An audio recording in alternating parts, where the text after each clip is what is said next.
मंत्रियों के बेटे, विधायकों के बेटे, परिजन और भारतीय जनता पार्टी के पदाधिकारी अगर वो उद्घाटन करते हैं, उन कार्यक्रमों की अध्यक्षता करते हैं, उनके अंदर जाते हैं, तो हमारे लिए बड़ी शर्म की बात है। ये आप हमारा अपमान नहीं कर रहे हो, ये बाबा साहब अंबेडकर के बनाए हुए संविधान का अपमान कर रहे हो कि यहां जो नियम बन गया उसको आप पालना नहीं करा रहे। और अगर आपने तय कर रखा है तो आपका बहुमत है। मैं आपसे यह अनुरोध करता हूं, आप उस आदेश को पारित करा के कैंसिल करा दीजिए। कोई जरूरत नहीं हमारा नाम आए नहीं आए। पर जिन लोगों को जनता ने नकार दिया, जिनको हरा दिया, जिनको घर बैठा दिया, उनको आप उनके पूछ पूछ के आप सड़कें दे रहे, उनसे उद्घाटन करा रहे। ये जो मान्य सदस्यों का अधिकार है, उसके साथ आप ये दोहरा व्यवहार कर रहे हैं। मैं माननीय मुख्यमंत्री जी आपसे कहना चाहूंगा, ये परंपरा रही है इस सदन की, कोई सदस्य किसी भी पार्टी का हो, हम तो 66 ही हैं, बाकी तो आप सब लोग ही हो, तो हम 66 अगर इस नियमों का पालन कराने में हमारा नाम आ जाएगा तो आपको कहां दिक्कत है? आपका तो आएगा ही आएगा। तो इस चीज का आपको ध्यान रखने की जरूरत है। और जो नियम पिछले बने थे उसमें तत्कालीन नेता प्रतिपक्ष, उपनेता प्रतिपक्ष सब लोगों की सलाह करके, राय करके वो नियम बने थे। मैं चाहूंगा आप उनकी पालना कराएं। मैं बात करना चाहूंगा जेजेएम की। बहुत हंगामा हो रहा है, हल्ला हो रहा है, बार बार बातें हो रही है। जेजेएम में आपने आरोप लगाए ना हमने कम काम किया। मैं आपसे कह रहा हूं कि आपने 25 लाख नल लगाने की बात कही थी 24-25 के बजट के अंदर, और आपने लगाए 10 लाख। क्यों नहीं लगाए आपने? अब तो डबल इंजन की सरकार है ना। बीच में नहीं, हमने कहा कि राजस्थान की परिस्थितियां सही नहीं है, यहां खर्चा ज्यादा आता है। आपने नहीं माना, मजाक उड़ाया हमारा। आपके मंत्री ने खुद माना कि राजस्थान के अंदर नल लगाने का खर्चा ज्यादा आता है। अब आपको नहीं लगेगा? सबसे पहले हमारे मुख्यमंत्री जी ने प्रधानमंत्री जी को लेटर लिखा था, आपने कोई कार्रवाई नहीं की, आपने तो विरोध किया था। फिर मैं कहना चाहूंगा कि हमने जो जेजेएम की वेबसाइट उसको चेक कर लेना आप, 22-23 के अंदर हमारी सरकार ने 13,88,000 कनेक्शन दिए थे और आपने 24-25 में 9,09,000 कनेक्शन दिए। तो अब तो डबल इंजन की सरकार चौथे हिस्से में ही सिमट गई है। यह बात मैं कहना चाहूंगा आपसे, सवाया काम हम लोगों ने किया है। आप बहुत बात कर दो कि राजस्थान पिछड़ा रहा और आप लोगों ने काम नहीं किया, बजट का पूरा उपयोग नहीं किया। राजस्थान में जब हमारी सरकार थी 22-23 में, जब हमने 13,88,000 कनेक्शन दिए, तो मध्य प्रदेश जहां आपकी सरकार है 8,90,000 कनेक्शन दिए। ये स्थिति है। और इसी प्रकार से 23-24 के अंदर जब 12,17,000 कनेक्शन हमने दिए, तो एमपी ने दिए 11,30,000 कनेक्शन। ये आपकी हकीकत है। बातें आप कर लो। मैं एक बात आप लोगों से करना चाहूंगा। आप लोगों ने तय कर लिया, टारगेट कर लिया, कांग्रेस के जो लोग हैं उनको जमा दूंगा, चिंता मत करो तुम। जिनको विचारधारा की वजह से आपने टारगेट करना शुरू कर दिया, बोर्ड निगम के अध्यक्ष उपाध्यक्षों से इस्तीफे मांगने शुरू कर दिए, जो न्यायिक प्रक्रिया से थे उनकी सुविधाएं हटानी शुरू कर दी आपने। और यही नहीं, कांग्रेस के प्रधान, कांग्रेस के चेयरमैन, उनको टारगेट कर करके राजस्थान के अंदर हटाया जा रहा है। ये बाबा साहब अंबेडकर के बनाए हुए संविधान का आप लोग अपमान कर रहे हो। मैं सीधा आरोप लगाता हूं आप लोगों के ऊपर। और आपका डिपार्टमेंट प्रधान को कोटा के अंदर 1 महीने का नोटिस देता है कि 1 महीने के अंदर आपको जवाब देना है। मात्र 29 सेकंड के बाद में वो ऑर्डर जारी करता है उसको निलंबित करने के।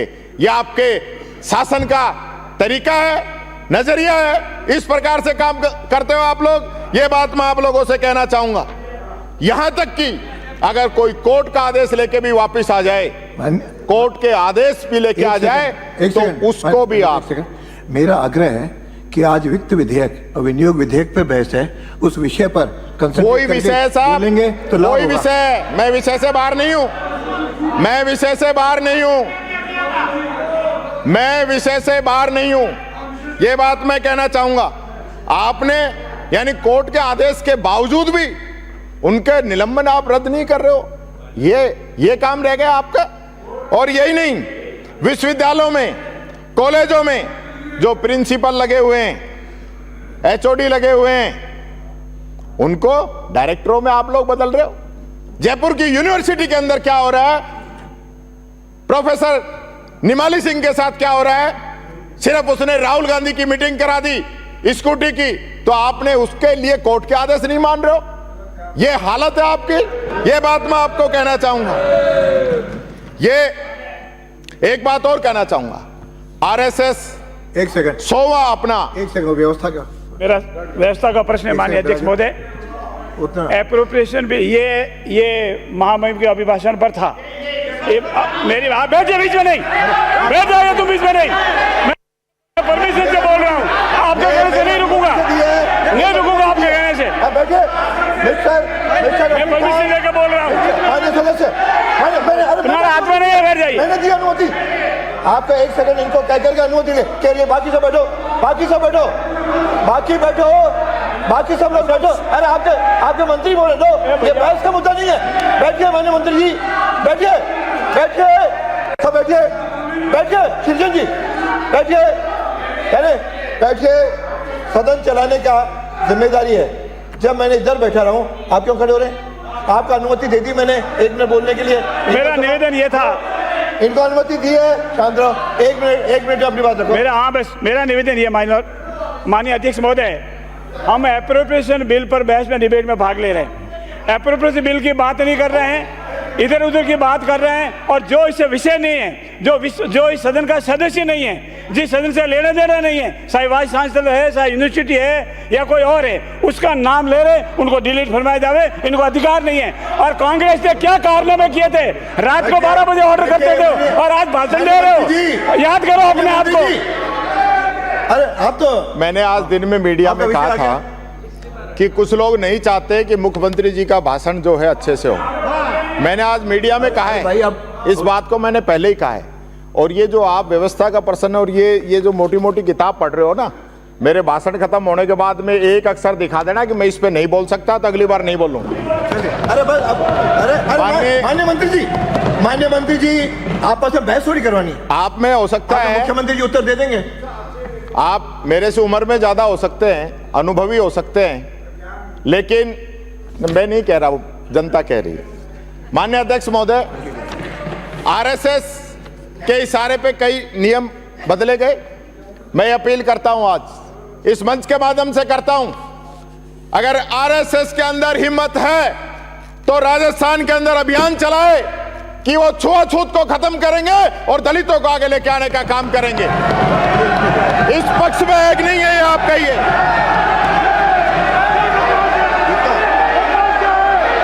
अच्छी बात है, अगर तो दलितों के पक्ष में नहीं हो,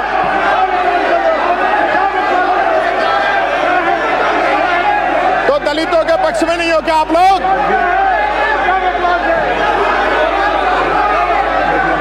मुझे खुशी होती आप सब लोगों का समर्थन मुझे मिलता। आप संगठन का नाम सोच समझ के ले, नहीं तो मेरे को याद हटाना पड़ेगा। मुझे खुशी होती कि आप सब लोग समर्थन करते कि इस देश के संविधान में छुआछूत को मिटाने का प्रावधान किया गया है, तो हम उसके अंदर सहयोग करेंगे। आप सब खड़े होते तो मुझे खुशी होती। माननीय अध्यक्ष महोदय, मैं बात करना चाहूंगा गरीब की, मैं बात करना चाहूंगा उस पेंशन के आसरे जो लोग रह रहे हैं उनकी। बहुत बड़ी बड़ी बातें हुई, सब लोगों ने कहा पेंशन टाइम पे दे रहे हैं, लेकिन मैं तो जनता के बीच से आता हूं, मैं बताता हूं आप लोगों ने क्या कहा और पेंशन कब आ रही है। मुख्यमंत्री जी ने अभिभाषण पे कहा कि हमने दिसंबर तक की पेंशन दे दी।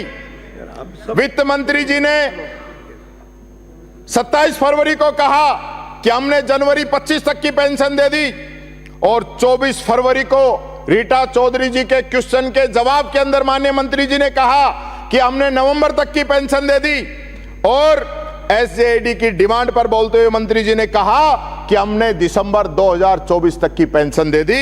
ये आप लोगों ने कहा। और मैं बताता हूं आपको, आपने कब की पेंशन कब दी है। अप्रैल की आपने जून में, मई की जुलाई में, जून की सितंबर में, जुलाई की अक्टूबर में, अगस्त की नवंबर में, सितंबर की नवंबर में, अक्टूबर की नवंबर में और जनवरी में, नवंबर की जनवरी में, दिसंबर की फरवरी में, और जनवरी फरवरी दी नहीं। किस सनातन की बात करते हो? दीपावली पर आपने पेंशन नहीं दी, और आज होली का त्योहार है, होली पे आपने पेंशन नहीं दी। मुख्यमंत्री जी, मुझे इस चीज का दुख है।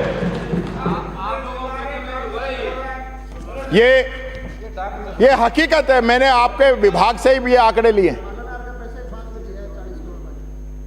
ये क्यों है? ये आंकड़ों के अंदर ये भ्रांति क्यों है? आपके, मुझे कहना नहीं चाहिए, आपके यहां के मैंने आश्वासन मांगे थे, आश्वासन देने से मना कर दिया गया। 106 आश्वासन आपके माननीय मंत्रियों ने 1.25 साल के अंदर यहां पे दिए हैं, और जो पेंडिंग है, जिन पे कार्रवाई नहीं हुई, जो यहां बोल गए और वहां पेंडिंग बोल रहे हैं। ये बात मुख्यमंत्री जी मैं आपसे कहना चाहूंगा, इस पे ध्यान दीजिए। आपने गेहूं खरीद की बात करी, कितनी गेहूं खरीद रहे हैं आप? सरसों बाजार में आ रही है, सरसों खरीदने की व्यवस्था नहीं, और गेहूं अभी आया नहीं, आपने कांटे लगवा दिए। क्यों भाई? क्योंकि सरसों जो है वो 5900 की जगह 5052 बिक रही है, और गेहूं का समर्थन मूल्य से ज्यादा बाहर बाजार में भाव है। तो एक खाली दिखावा क्यों कर रहे हो आप लोग? दिखावा करने से काम नहीं चलेगा। आप सरसों की खरीद करवाइए। कोई फसल हो, कोई मतलब नहीं है किसान के लिए। आपने कहा 12,000 देंगे, और आपने अपनी घोषणा में कहा